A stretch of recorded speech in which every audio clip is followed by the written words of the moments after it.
Today, I want to talk about a very interesting question. The question is, how can I be in pain or someone else be in pain when there is no physical injury? And many people who have chronic pain issues have this dynamic where they're told by a doctor or somebody else, some other professional, that there's no justifiable reason factually why they're in pain. So I want to offer from a polyvagal perspective how that could be, and how that understanding of polyvagal might help you come out of it.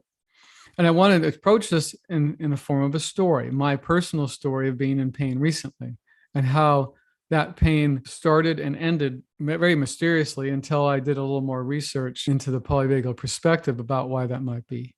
So about a month ago, I hurt my left shoulder in a workout, and it was very painful, probably level 8, almost level 10, certain moments. And it locked down. I could barely move it. And I was as you might imagine, quite concerned. I had to take a week off work because I just, no way I could work. I have a very physical job. And then as I approached the treatment of the shoulder, and I am an expert at treating those injuries, and I also have a lot of really brilliant colleagues. So I involved my colleagues. I took my own knowledge.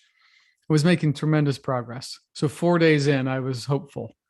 Okay, this isn't, I think this will be okay, But then as the shoulder pain subsided, all of a sudden I had this unbelievable back pain flared up. And I know for sure that I did not hurt my back. So I was really puzzled, like, what is this? And that went on even with treatments that I was, seeking treatment, and I was treating myself, and it didn't really touch it. And it got a little better over time. And now it was time to go back to work. And I was a little nervous, but I felt, well, I'm going to give it a try. So even when I was going to work, I still had a lot of transition pain, which was the main feature of this back pain. If I'd stand up, it would just be, oh God, it was just a struggle to straighten up. Or if I'd sit down, it was a struggle to transition to sitting. And also getting out of a car or getting in and out of bed was also really challenging. So here I am going to work, and I'm getting out of the car at my office like an old crippled guy, and I was pretty concerned. So I go into work, but amazingly, in the first hour of working, my pain disappeared, and it never came back, that back pain specifically. So you might ask, how is that possible? That's what I was asking. And let me show you how that's possible from a polyvagal perspective. All right. Now let's do just a tiny review of polyvagal principles here to understand what happened. So polyvagal talks about autonomic states. To translate into English, what that means is that each of these boxes represent a survival strategy that is hardwired into your nervous system. We all have the same survival strategies. They're factory installed at birth or in our genetics.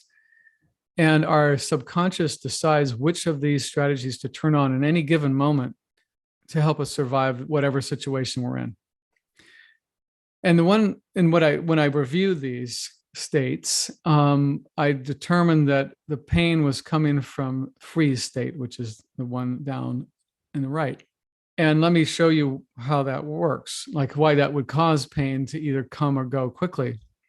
So freeze state, just to be clear, is a combination of two distinctive nervous system energies or systems. The yellow is the sympathetic action, which fight and flight. Most people know what that is.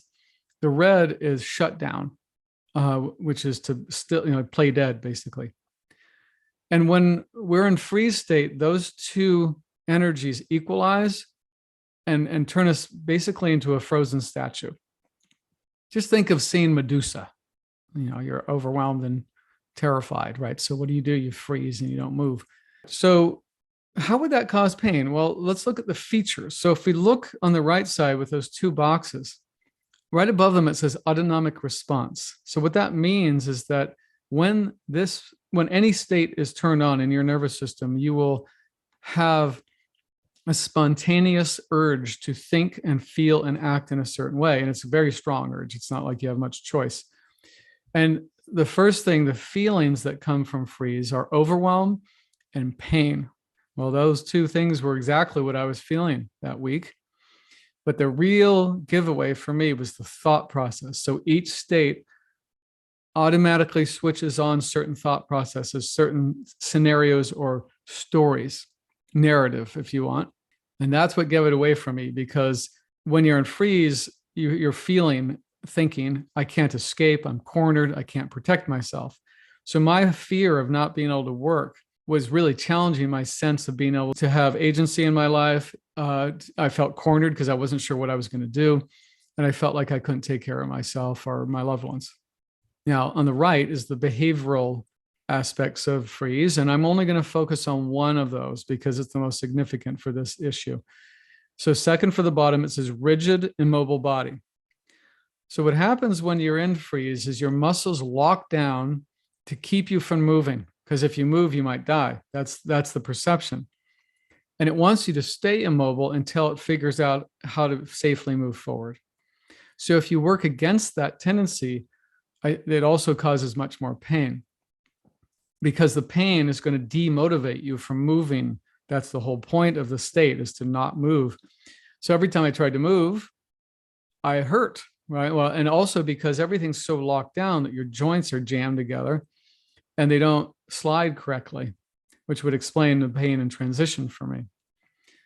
Now, the next part of what happened to me, and let's show you another part of that, is when I got to work. Here's my understanding of what happened from a polyvagal perspective, is that my subconscious decided that I was fine and that I was going to be okay and that I could be safe again.